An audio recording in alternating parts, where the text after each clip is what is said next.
Ya, hablando un poco del contexto, vimos que Jesús prometió más revelación a los apóstoles, eso está en la página 98, y vimos dos puntos principalmente, que Jesús prometió que el Espíritu Santo le ayudaría a recordar fielmente las palabras, ¿cierto? Las palabras que dijo Jesús, y también que Jesús prometió que ellos darían testimonio de él, y de su testimonio vendría mediante la inspiración del Espíritu Santo. Eso fue lo que leímos hasta la clase pasada. Jesús prometió más revelación a los apóstoles, ¿ya? Hago una aclaración aquí bien importante, sobre todo para los hermanos que somos de índole un poco más continuista, ¿ya?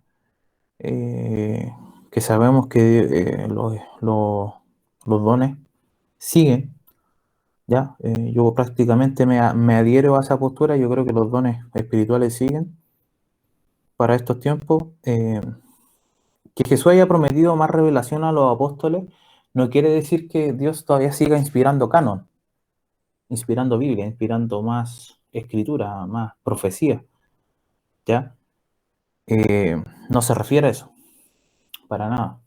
Hay hermanos, no sé si a ustedes les ha tocado, quizás en alguna parte se han topado o se han terciado con algún hermano o una persona que les va a decir,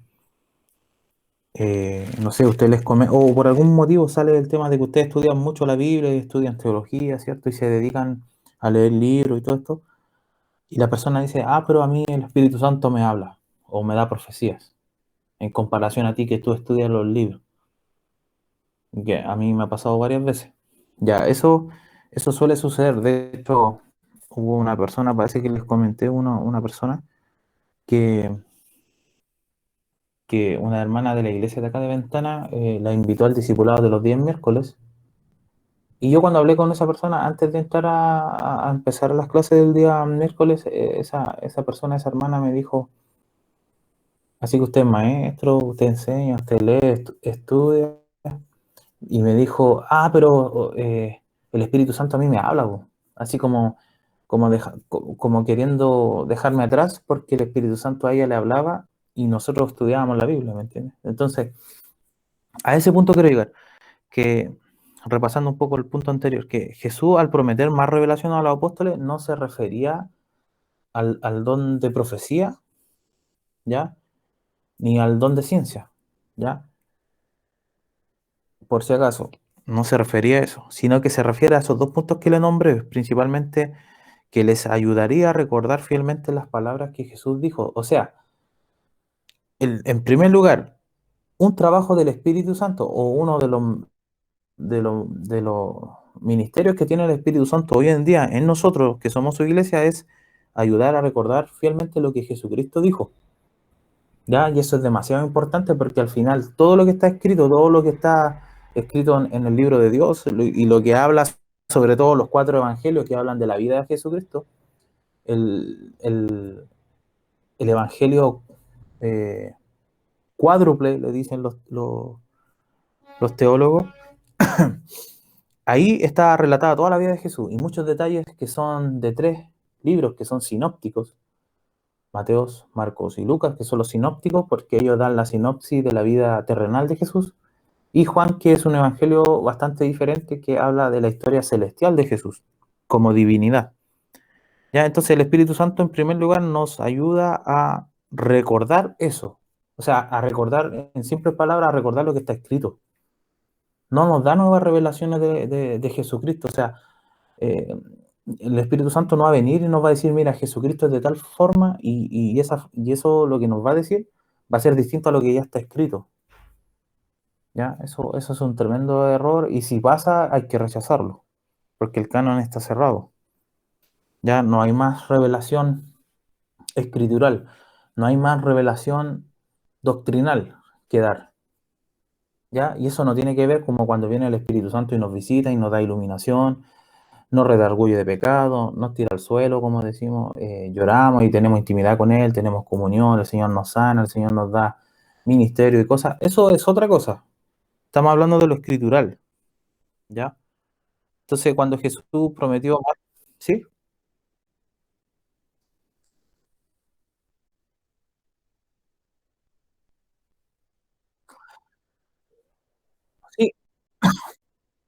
Sí, mire, para explicarlo así de forma bien sencilla y corta, eh, por ejemplo, yo paso por un pasaje, da lo mismo el pasaje, ya Mateo tanto, tanto, Mateo 3:11, y digo, eh, mira, aquí Juan el Bautista está diciendo tal y tal cosa, porque son palabras textuales de Juan el Bautista, aunque el escritor es Mateo.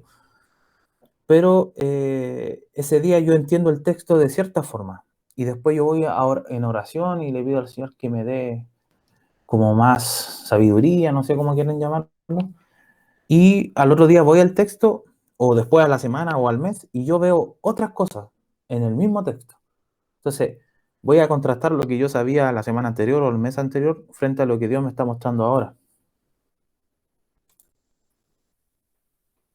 ¿Ya? Entonces, esa es una de las cosas. Se conectó Isaías. Así que sigo. Estamos en la página 124, Isaías, de la teología sistemática, por si acaso. Ok, ok. Jesús impartió personalmente Jesús impartió personalmente otra revelación. Pero estoy haciendo un poco de contexto de lo que vimos antes, ¿ya? Que es bastante interesante ver esto. Entonces, prosigo con la respuesta. Entonces, ese día que yo vi más cosas en el texto, cosas contextuales, cosas pueden ser cosas espirituales, pueden ser alguna aplicación bíblica a mi vida, una aplicación quizás para vivirla, para hacerla mía, ¿cierto? Vivir la palabra de Dios, que se refleje en mí. No, por ejemplo, me puede faltar fe y justo ese texto habla de la fe, tengo temor y justo ese texto habla de temor y yo aplico de una forma casi sobrenatural o sobrenatural a mi vida. Ese es un día que hubo iluminación para mí, ¿ya? No hay que dejarse llevar tanto por el término, porque el término puede significar muchas cosas, pero hay teólogos que lo denominan así, o sea, la palabra es inspirada, la Biblia es inspirada. Pero nosotros llevamos una vida cristiana, ¿cierto? De fe, pero muchas veces estamos más arriba espiritualmente porque hemos confesado nuestros pecados, ¿cierto? Estamos en santidad delante de Dios y sentimos que casi volamos, que andamos en las nubes. De repente estamos más alejados del Señor, no hemos orado, estamos como más fríos. Entonces, a medida de mi estado natural como ser humano, yo vaya a la Biblia, voy a tener distinta iluminación. ¿Ya? Cuando yo he pecado, ¿cierto? Porque somos seres pecadores, que pecamos a cada instante, y voy a la Biblia y abro la Biblia, no voy a tener ninguna iluminación, ninguna bendición. Porque lo más recomendable es deshacerse del pecado, ¿cierto? En oración, después ir a la palabra de Dios. Y ahí es como que el pecado fuera un muro, ¿cierto? Y y Dios rompe ese muro, según Primera de Juan dice que Él es fiel y justo para perdonar nuestros pecados y limpiarnos de toda maldad, ¿cierto? Porque Él intercede por los salvos. Entonces nosotros nos acercamos a Él de una forma ya limpios por el mérito de Él, por su sacrificio, por su sangre, por su lavamiento de la palabra, por el lavamiento del Espíritu Santo. Y ahí yo tengo más iluminación. Ese es el contexto o el concepto de ser iluminado, ¿ya? El contexto, el concepto de iluminación para un creyente no es el mismo para un no creyente. Por ejemplo, va una persona no creyente, una persona que no conoce a Cristo, va a la reunión ese día, por ejemplo, y el predicador predica Juan 3:16 o 14:6 y está hablando de arrepentirse, de aceptar a Cristo, ¿cierto? Ahí la persona no creyente fue expuesta a la luz, entonces fue iluminada, se le puso la luz en la cara. Y la persona puede rechazar o arrepentirse. ¿Me entiendes? Entonces, el concepto de iluminación para un perdido no es lo mismo que para nosotros. Para nosotros, nosotros ya estamos en la luz. Ya estamos en la luz. Nosotros pecamos, obviamente, pero de alguna forma el proceso es distinto. Nosotros contristamos al Espíritu Santo cuando nosotros pecamos, pero tenemos un abogado. Yo creo que si no existiera el sacrificio de Cristo, si no existiera el ministerio sumo sacerdotal de Cristo, que intercede por nosotros día y noche, ¿cierto? En oración al Padre, nosotros no podríamos tener el perdón de pecado progresivo que tenemos en la vida. Tuvimos un perdón de pecado en términos de justificación, ¿cierto? Nosotros al creer en Cristo y viene la hora redentora de Jesucristo, la regeneración, el nuevo nacimiento, nosotros pasamos a ser nueva criatura, pasamos a ser propiedad de Dios, propiedad de Cristo y entramos al cuerpo de Cristo. Pero dentro de ese proceso, cuando ocurre esa hora sobrenatural, Dios nos da el Espíritu Santo, ¿cierto? Y ahora por esa luz interna que tenemos, que es el Espíritu Santo, nosotros podemos andar en santidad, cumplir los mandamientos, ¿cierto? Los mandamientos no van a ser gravosos para nosotros, dice Primera de Juan.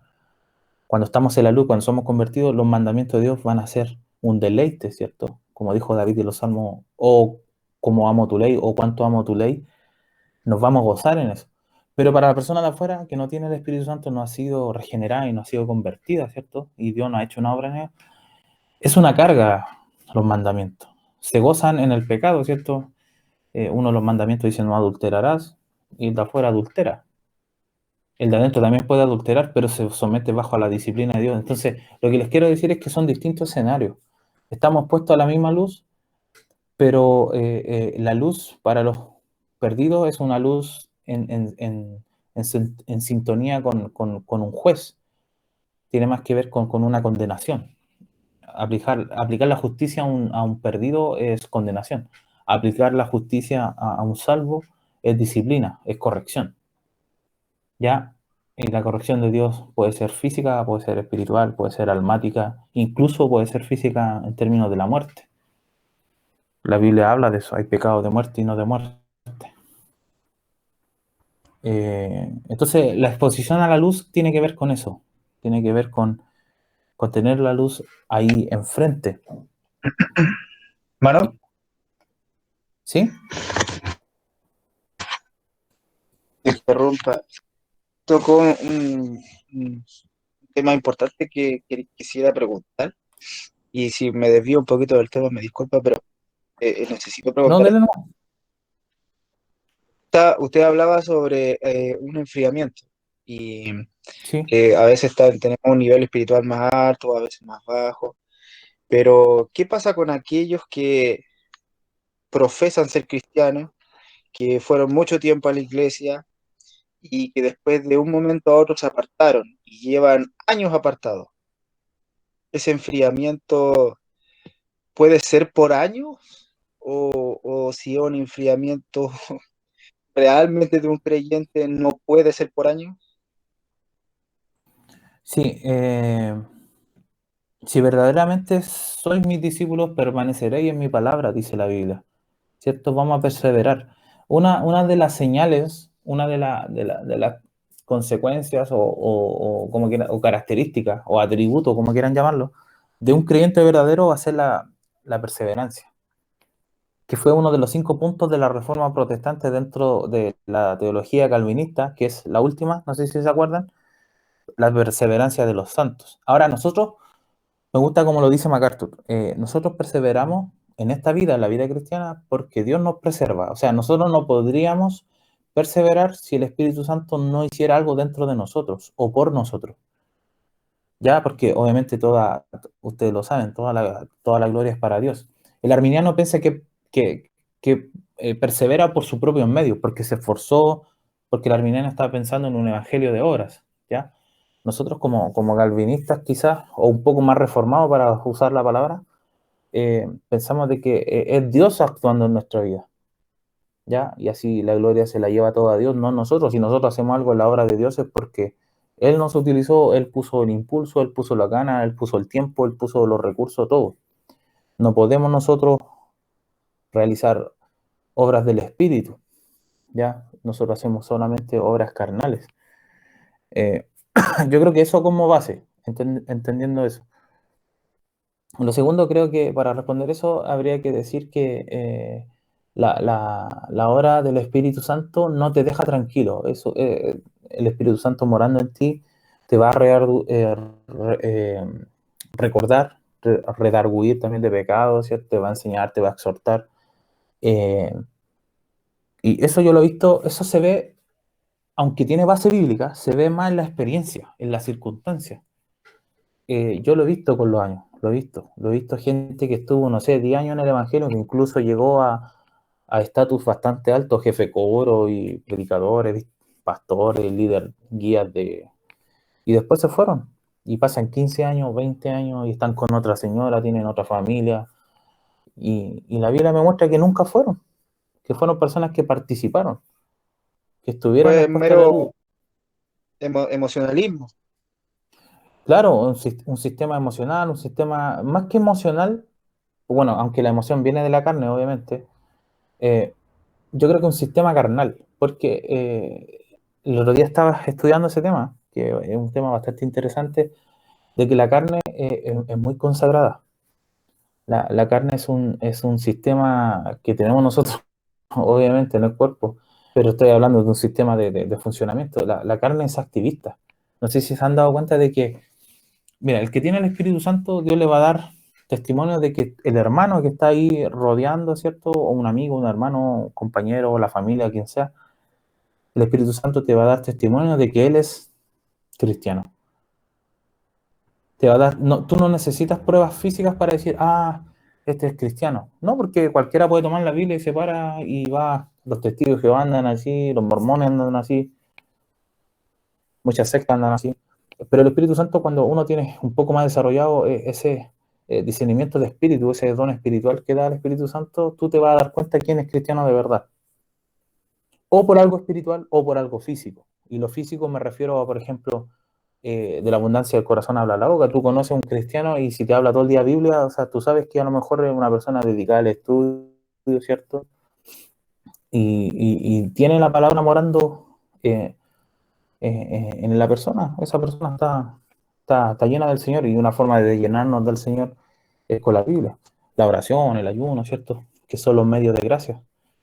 No se confunda medios de gracia con los sistemas de la iglesia, ya eso es otra cosa. Porque los hermanos dicen, vengan a la iglesia, estemos de domingo a domingo ahí a la iglesia, de lunes a lunes, y estos son los medios de gracia. No, no, eso es un error.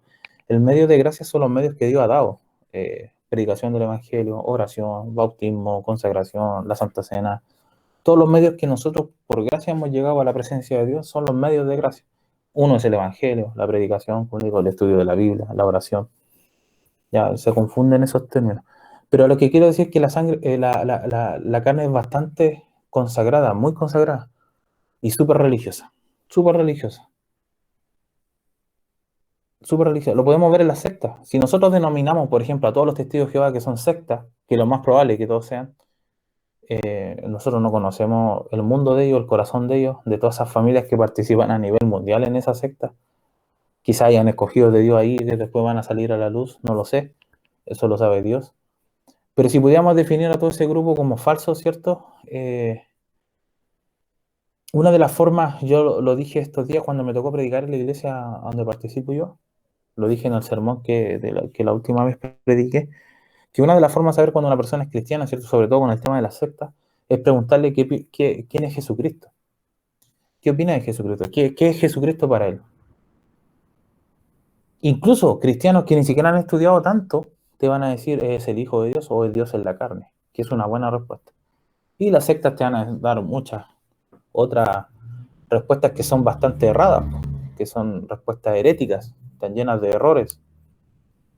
Entonces así vamos viendo los frutos de las personas que son verdaderamente cristianas, que son, eh, que son cristianos verdaderos. No, la corbata no te dice nada, la vestimenta no te dice nada, llevar la Biblia debajo del brazo no te dice nada.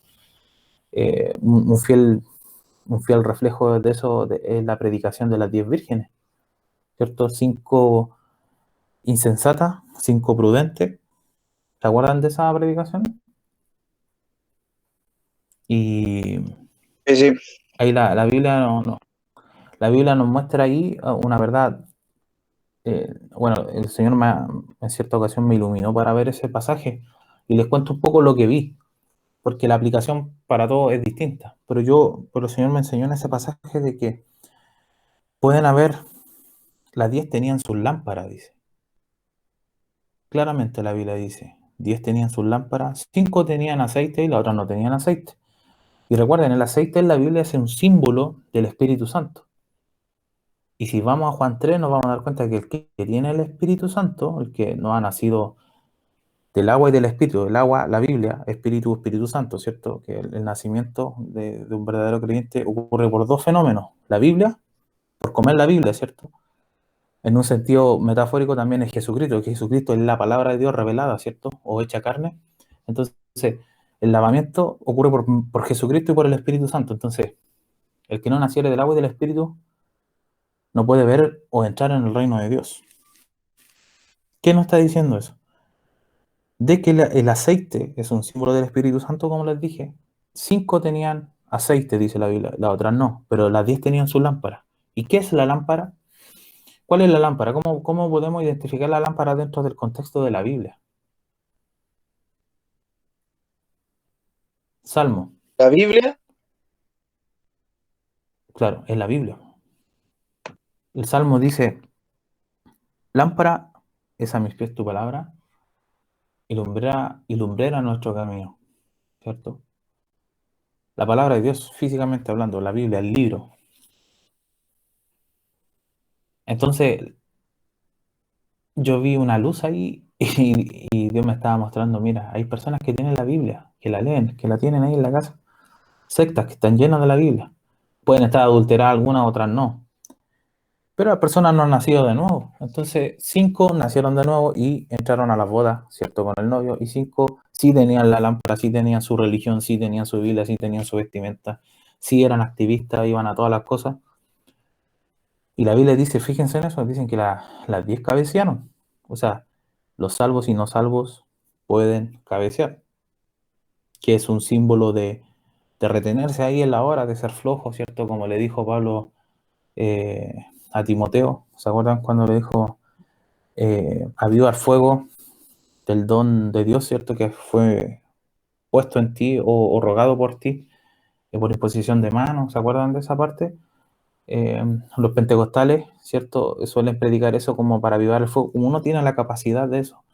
Y eso en el griego no lo está diciendo, lo que dice en el griego en ese pasaje está diciendo, preocúpate de lo que Dios te ha llamado, es cuando Dios te da una responsabilidad, tú eres pastor y estás siendo flojo para la hora. Si tú eres predicador y no quieres predicar, estás flojito ahí, no estás trabajando, no estás tomando atención, no le estás poniendo, no estás atendiendo a tu llamado, al ministerio. Eso es lo que significa. Aviva el fuego.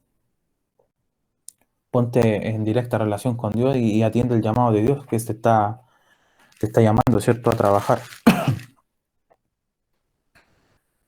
Está muy buena la conversa, pero sí, dígame.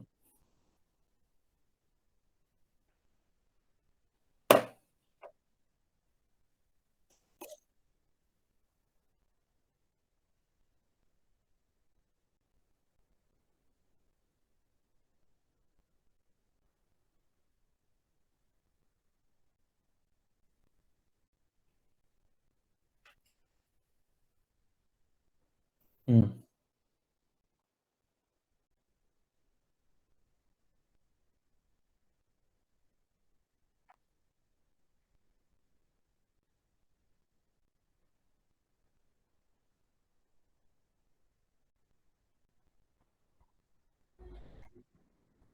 sí,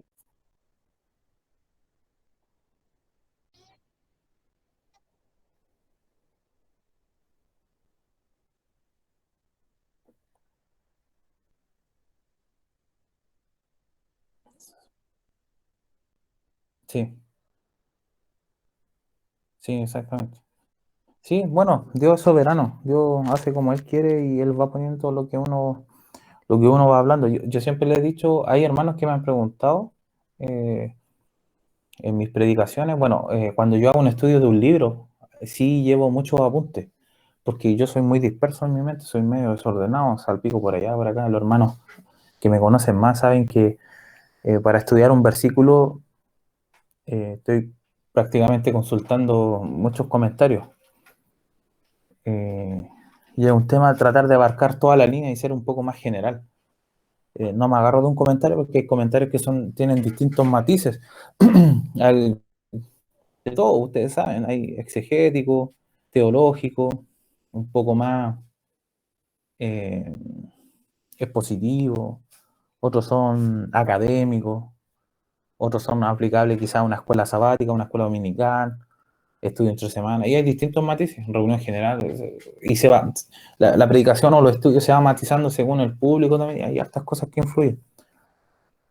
Pero trato de estudiar todo eso para después tener un parámetro general y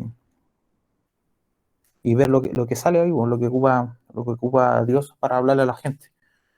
Pero en ese sentido, volviendo a este punto de lo que le estaba diciendo, que el prometer más revelación a los apóstoles no es extra revelación, extra profética, ¿ya? Sino que es recordar lo que está escrito, ¿ya? Y grábense eso bien porque les va a servir mucho la vida práctica. O sea, cuando se para una persona en un púlpito, ustedes tienen la capacidad, ¿cierto?, con la Biblia en mano, como los cristianos de Berea, verificar si todo lo que está diciendo el hermano es bíblico, si todo lo que está diciendo esa persona viene de la Escritura. Porque el ministerio, recuerden, uno de los ministerios del Espíritu Santo va a ser recordar todo lo que Jesús dijo en su ministerio terrenal. Y el punto 2, Jesús prometió que estos darían testimonio de él. Se parece mucho porque en un sentido Jesucristo es la metáfora de la palabra logos, y logos significa tanto la palabra, ¿cierto? El verbo, el que da vida. El Padre creó todo a través del logos, ¿cierto? El poder creativo, el poder está en las palabras habladas, ¿cierto? Entonces, Jesucristo es la palabra hablada del Dios Padre, ¿cierto? Como dice Pérez Millo, Jesucristo es el amén del Padre, que eso es lo que significa. Pero a la vez también Jesucristo es la Biblia en sí escrita, porque la Biblia en ese sentido es cristocéntrica. Todos los aspectos de la escritura apuntan a Jesucristo. Todo, no hay ningún libro, aunque hay pasajes, ¿cierto?, que usted va a leer y no va a mencionar a Dios. Por ejemplo, el libro de Esther, si ustedes leen esa historia del libro de Esther, no se menciona a Dios en ninguna parte, pero el protagonista principal de ahí es Cristo. Y es tremendo cómo viene la iluminación de Dios para entender esos pasajes. Ya, entonces están esos dos puntos. Jesús prometió más revelación a los apóstoles, más revelación, más luz, más ideas, más predicación, o como quieran verlo, así lo aplicamos en este contexto actual, eh, más predicaciones positivas sobre lo mismo que ya está estipulado. Si ustedes se dan cuenta, usted busca, quiero estudiar, no sé, por el libro de Efesios, y va a poner ahí a todos los teólogos en internet, en el YouTube, o en las páginas que ellos tienen de su iglesia, y el libro de Efesios está predicado por muchos teólogos, muchos maestros, muchos profetas, muchos pastores, muchos académicos, y hay mucho, mucho, mucho, porque la palabra de Dios es así. ¿No? La palabra de Dios, yo creo que si la Biblia no fuera inspirada y no tuviera esa sazón eterna que tiene o espiritual, sería un libro muerto, y se acabaría el,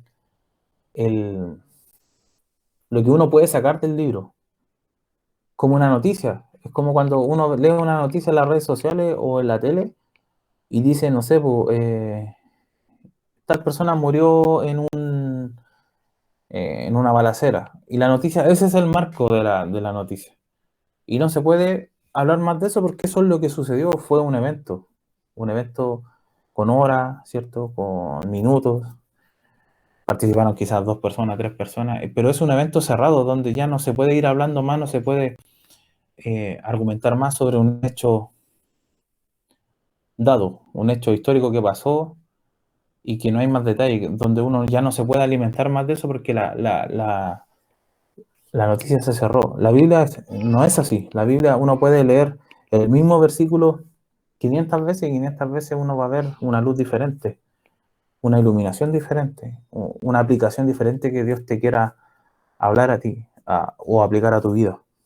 Porque la Biblia es eterna y es el parámetro que ocupa Dios para poder hablarnos, ¿ya? Así que no se, no se olviden de eso, ¿ya? Espérenme un poquito.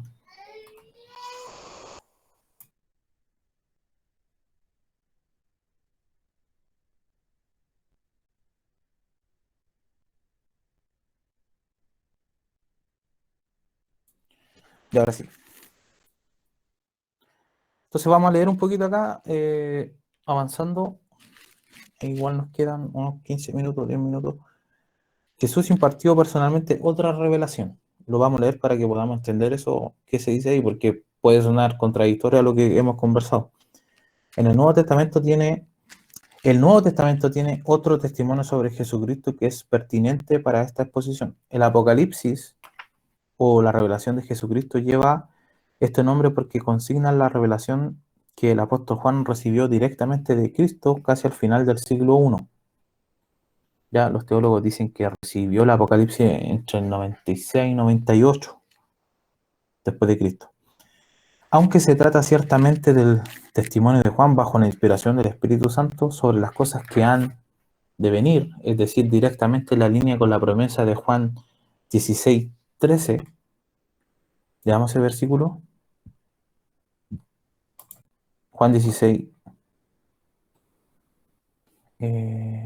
sí, 16:13. Pero cuando venga el Espíritu Santo de verdad, un poquito, ya, ahora sí. Pero cuando venga el Espíritu de verdad, Él os guiará a toda la verdad, porque no hablará por su propia cuenta, sino que hablará todo lo que oyere y os hará saber las cosas que habrán de venir. Sigo leyendo. Es también el testimonio propio de Jesús. Un versículo antes dice, aún tengo muchas cosas que deciros, pero ahora no las podéis sobrellevar. El 14 dice, Él me glorificará porque tomará de lo mío y os lo hará saber, refiriéndose al Espíritu Santo. Todo lo que tiene el Padre es mío, por eso dije que tomará de lo mío y os lo hará saber. El Espíritu Santo ahí en Juan 16:15 hace esa aclaración. Todo lo que tiene el Padre es mío, por eso dije que tomará de lo mío y os lo hará saber. Jesucristo, yo creo que habla eso, porque en otros versículos Jesucristo dice que Él no habla por su propia cuenta, sino que habla todo lo que el Padre le ha dicho. Entonces ahí clarifica de que en cierto sentido el mensaje del Padre es el mismo del Hijo, ¿ya? Aunque ellos son distintos en personas, pero uno en deidad o en esencia. Jesús tenía más cosas que decirle personalmente a sus discípulos y parece muy razonable concluir que consideraba su mensaje personal a Juan en el último libro del Nuevo Testamento como parte de la revelación adicional que prometió. Esto puede observarse en Apocalipsis 1 del 10 al 18. Veamos esos versículos. Apocalipsis 1:10 dice, yo estaba en el Espíritu en el día del Señor y oí detrás de mí una gran voz como de trompeta, que decía, yo soy el Alfa y la Omega, el primero y el último. Escribe en un libro lo que ves y envíalo a las 7 iglesias que están en Asia, a Éfeso, Esmirna, Pérgamo, Tiatira, Sardis, Filadelfia y la Odisea.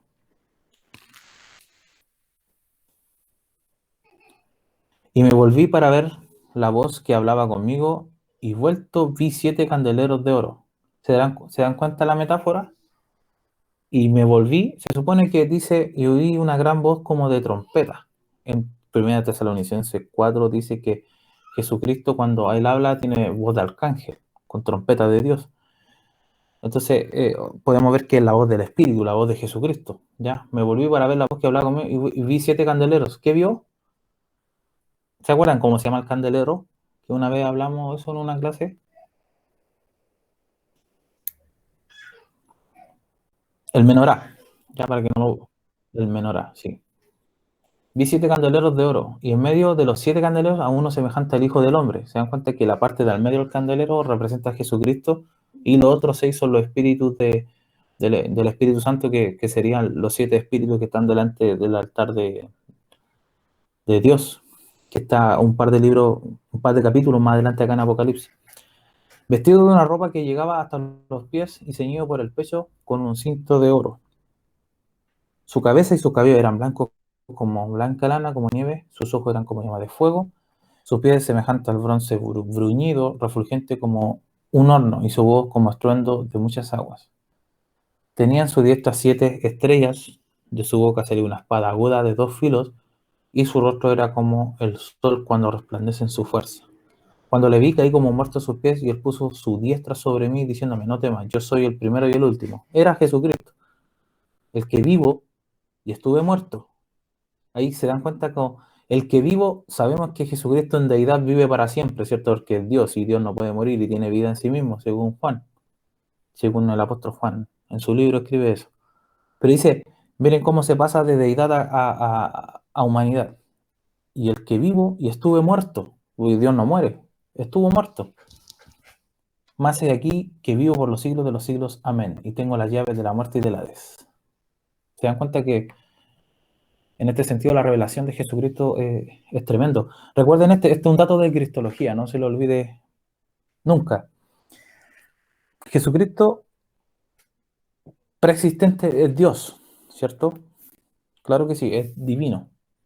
Cuando Él asume una naturaleza humana, Él añade o suma una naturaleza humana a su persona. Pero es una persona, no son dos personas, es una persona con dos naturalezas. Y la personalidad que Él añade es perpetua. ¿Ya? Y ahí, aquí hay un juego de palabras que los teólogos todavía discuten, que dicen que Jesucristo, hombre, es eterno. ¿Ya? Pero habría un error gramatical ahí, porque Jesucristo, hombre, Él no nació hombre. Él adoptó una naturaleza humana que asumió y sumó a su naturaleza divina, y tuvo un comienzo, el Jesús histórico, ¿cierto? Cuando nació en Belén, en el vientre de María. Entonces, si la naturaleza humana tuvo un inicio, pero vive para siempre, es perpetuo, no es eterno. ¿Se entiende? Pero Él es eterno en la divinidad. No sé si entienden la diferencia. Eterno es sin principio y sin fin. Perpetuo tuvo un inicio, pero vive para siempre, vive por los siglos de los siglos. Ya esa es la diferencia. Por eso dice, el que vivo y estuve muerto, más de aquí vivo por los siglos de los siglos. Amén. Y tengo la llave de la muerte y del Hades. Eso significa lo que Él pudo ganar con su muerte también. Ya sigo leyendo esta parte de la teología sistemática para que...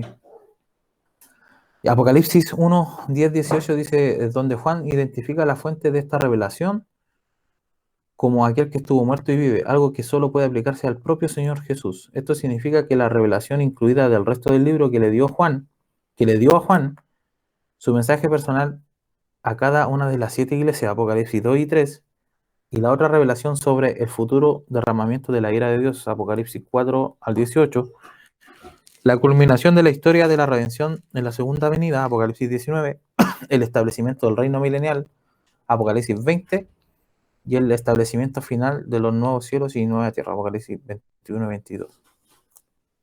Obviamente, MacArthur es dispensacional y aquí hace una correlatividad de Apocalipsis 2, 3, 4 al 18, 19, 20, 21 y 22. No sé si se dieron cuenta.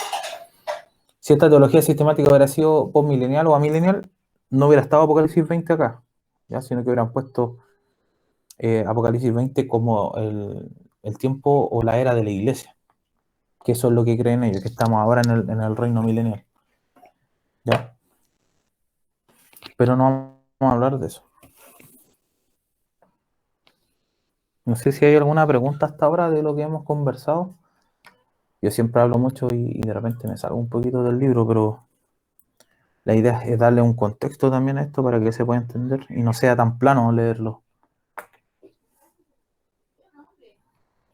¿No? ¿Ninguna pregunta?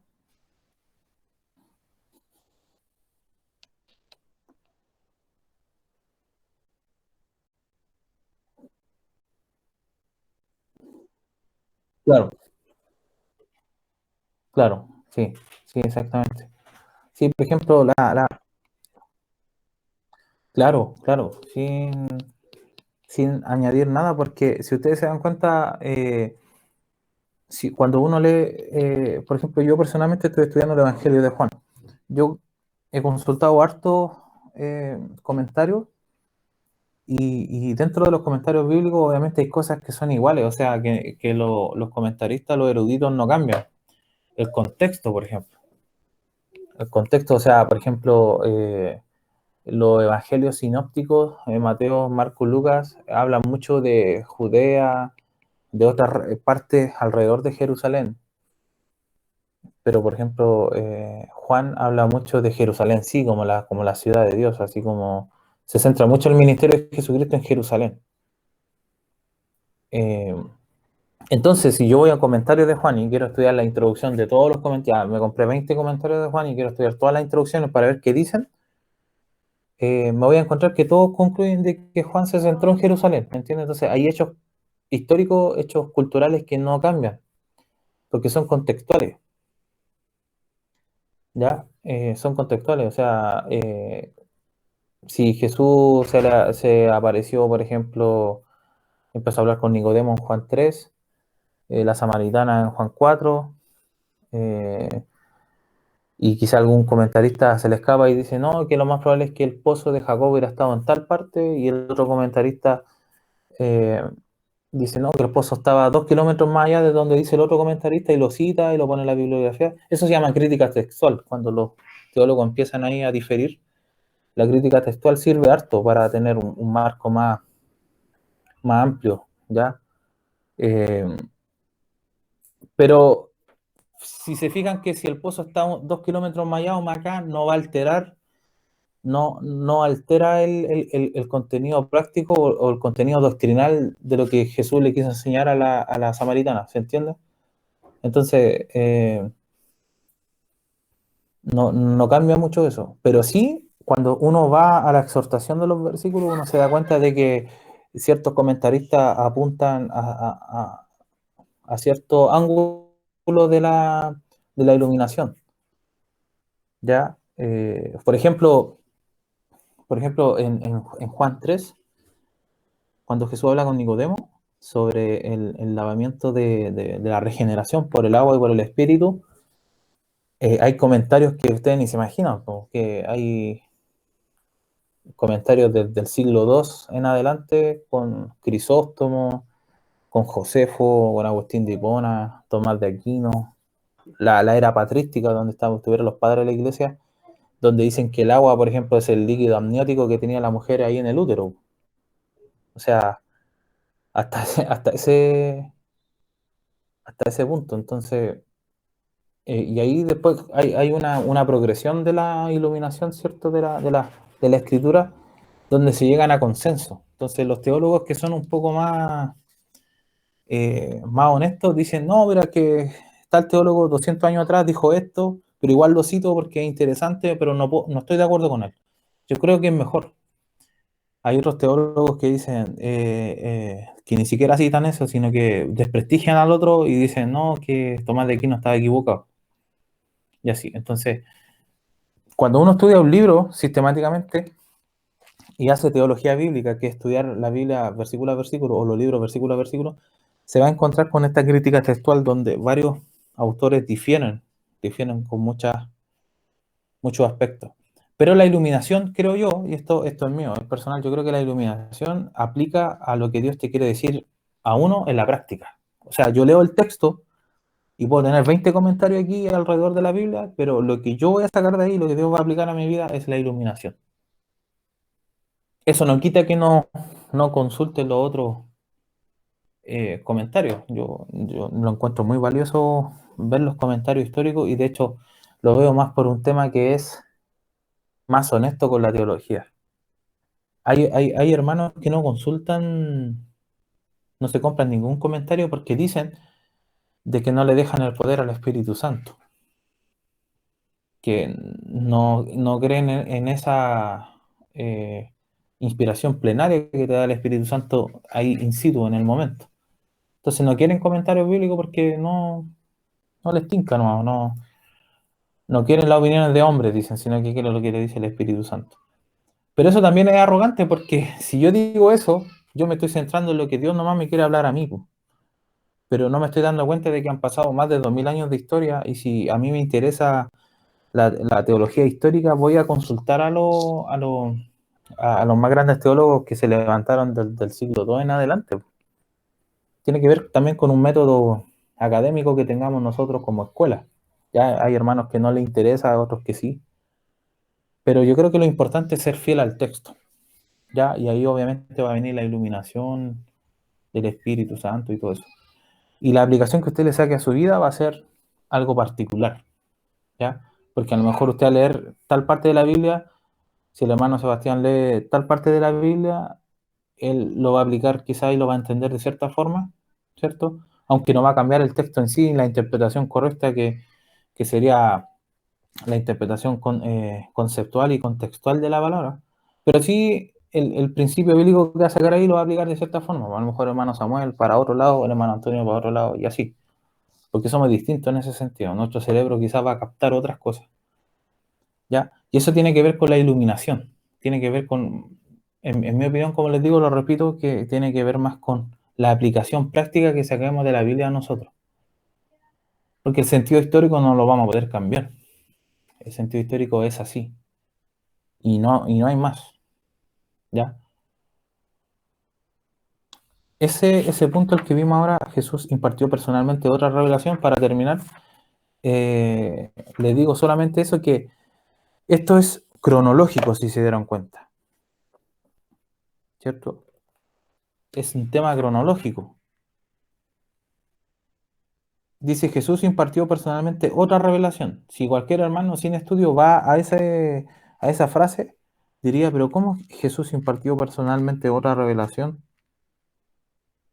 No lo entiendo. Y claro, lo que está diciendo aquí MacArthur es que se le apareció a Juan y le dio otra revelación dentro de, que está permitida en el canon, que fue el Apocalipsis. ¿Ya? Ese es el contexto, porque podemos pensar nosotros con un trasfondo pentecostal, ah, mira, Jesucristo está dando él personalmente otra revelación, así que esperemos otra revelación, pues se me va a aparecer Jesucristo y me va a decir otra cosa, me va a dar un mensaje nuevo, fresco, y otras cosas que los hermanos dicen. No, se refiere dentro del canon, dentro del tiempo de, del tiempo de que Jesucristo impartió la profecía de la revelación de Apocalipsis, ¿ya? Y otro dato importante, el último, es que Juan, cuando vivió en ese tiempo, si usted va leyendo Juan, se va a dar cuenta de que eh, en los tiempos de los apóstoles no estaba revelado el Apocalipsis, que Apocalipsis fue el último libro en revelarse, en darse a los apóstoles. Entonces es un tema correlativo, cronológico. ¿Ya? Solamente es eso. Una pregunta teológica para terminar. ¿Cuál es el primer libro del Nuevo Testamento que se escribió?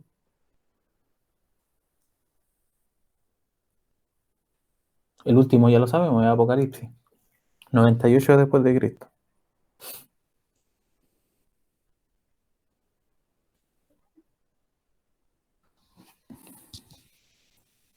Esa es una pregunta de prueba. ¿Cuál fue el primer apóstol que murió? ¿O murió tempranamente? Que era líder en la iglesia de Jerusalén, con Juan y con Pedro.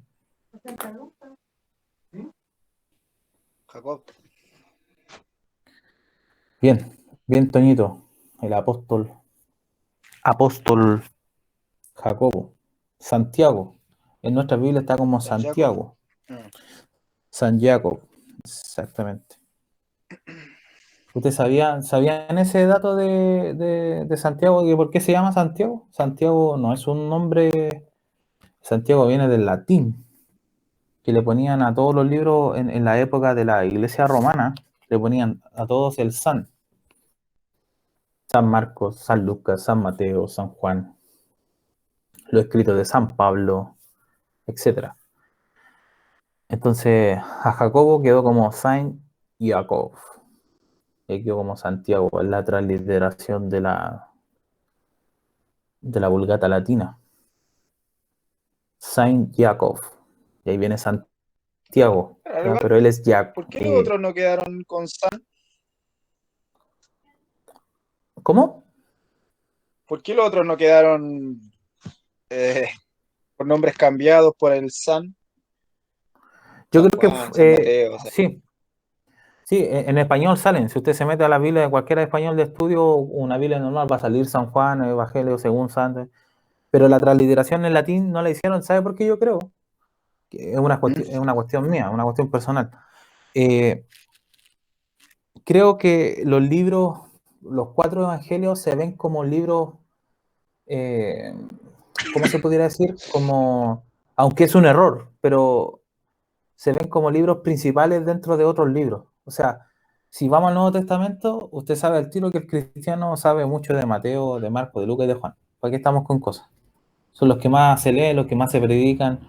Si hiciéramos una estadística en la iglesia que más se predica sería Mateo, por ejemplo. Y eso es Lucas, Juan, Juan hasta cierto punto, porque se conoce Juan 3:16, Juan 14:6, y los hermanos se lo saben de memoria, lo predican en la calle. Pero son libros como principales, entonces yo creo que históricamente no quisieron cambiarle eso, también por una interpretación no sé si ustedes saben que hay una revelación en la Biblia sobre los cuatro seres vivientes, la cara del ser humano, la cara del buey, la cara del águila y la cara del león. ¿Se acuerdan de los serafines que tienen esas caras, que están en la presencia de Dios y dicen santo, santo, santo, santo? Toda la tierra está llena de su gloria. Eso sale en Isaías 6, sale en varias partes de la Biblia, en el Nuevo Testamento, en Apocalipsis. Los teólogos han llegado a la conclusión de que esos cuatro seres, apuntan a los cuatro evangelios del Nuevo Testamento. ¿Por qué? Porque León aplica como la cara de león del ser angelical. León apunta como a ser rey. ¿Y cuál es el evangelio que habla del reino? Mateo. La cara, Mateo. claro, la cara del becerro, que apunta a ser siervo, el animal que se ocupa en el campo, a ser siervo, a ser trabajador, a ser ahí. Marcos, la Marcos. cara, la cara del ser humano, ¿cierto? Ese ser angelical que tiene cara de hombre, ¿cierto? Cara de ser humano. Lucas, la humanidad de Jesucristo. Y el águila, que simboliza los cielos altos y la eternidad y a Dios, el libro de Juan. Entonces, históricamente se llegó a esta conclusión, aunque no es 100% comprobable, pero sí muchos teólogos, sobre todo del área reformada, dicen que sí es un simbolismo para representar los cuatro evangelios. Entonces, los cuatro evangelios son como predominantes dentro del canon del Nuevo Testamento. Entonces, por eso yo creo, por esa explicación un poco profunda, creo que no se le dejó cambiando el nombre, el latín, como lo hicieron con Jacobo, pasarlo a San Jacob, para dejarlo así como crudo, así como natural. Aunque la Biblia textual, uno se mete a la Biblia textual, a BTX 4 o la BTX 3, y salen los nombres en griego, ¿ya? Batetus, Marcus, Lucos y Johanan, que son nombres transliterados del hebreo, porque el idioma que hablaba el judío no era griego, era el hebreo. Así que eso, Hebreo eso, arameo, ¿no? claro, hebreo arameo, sí.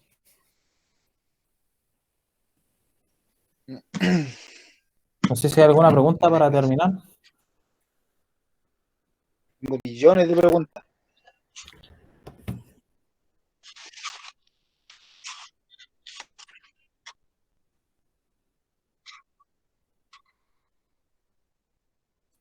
Claro, sí. Pero, pero del primer libro escrito. No, históricamente, si quiere lo pueden buscar después. Históricamente la crítica textual dice que fue de Romano, pero los teólogos que son como que llevan la tradición de la iglesia dicen que fue Jacobo, porque Jacobo fue Jacobo el mayor, el hermano de Juan, hijo de Zebedeo, que fue un apóstol que murió prematuramente, o sea, fue el primer mártir. Entonces calculan de que si murió en un año tan temprano, tan, tan cerca de la muerte de Cristo, Jacobo, y duró tan poco tiempo su ministerio, y ya estaba la carta de Jacobo escrita. Entonces, calculan ahí que Jacobo fue el primero, solamente por ese dato histórico. Mm, ok. Sí, sí. Recuerden que la crítica textual es bueno estudiar crítica textual, pero también tiene un lado como un poco más liberal. O sea, van a encontrar dentro del ámbito de la crítica textual, van a encontrar a mucho teólogo liberal, mucho que se mete a la crítica textual, que aportan sus cosas, sus ensayos y cosas así, y eso ya es más peligroso porque el lado liberal es bastante raro. Ni siquiera tengo palabras como para definirlo porque hay movimientos dentro del liberalismo, hay movimientos progresistas, movimientos izquierdistas, movimientos marxistas, movimientos ateístas. Hay movimientos que dicen que las cartas de Pablo no las escribió Pablo. Y hay hartas cosas dentro del mundo del liberalismo. Está la ideología y muchas otras cosas. Entonces, eh, Está la patada. es como es complejo el tema de la crítica textual. No solamente hablan de la Biblia en el sentido de que cuestionan muchas cosas históricas, sino que esos líderes que proponen crítica textual son personas que tienen otras cosmovisiones, que no son bíblicas. Y eso yo creo que sería el problema. Mm.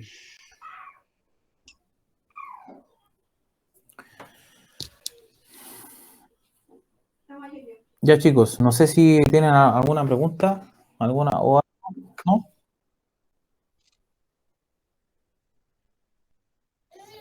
Sí, son buenos temas que quizás estaban ahí en el tintero que van saliendo y no se queden solamente con eso, también pueden seguir investigando y van a encontrar mucho.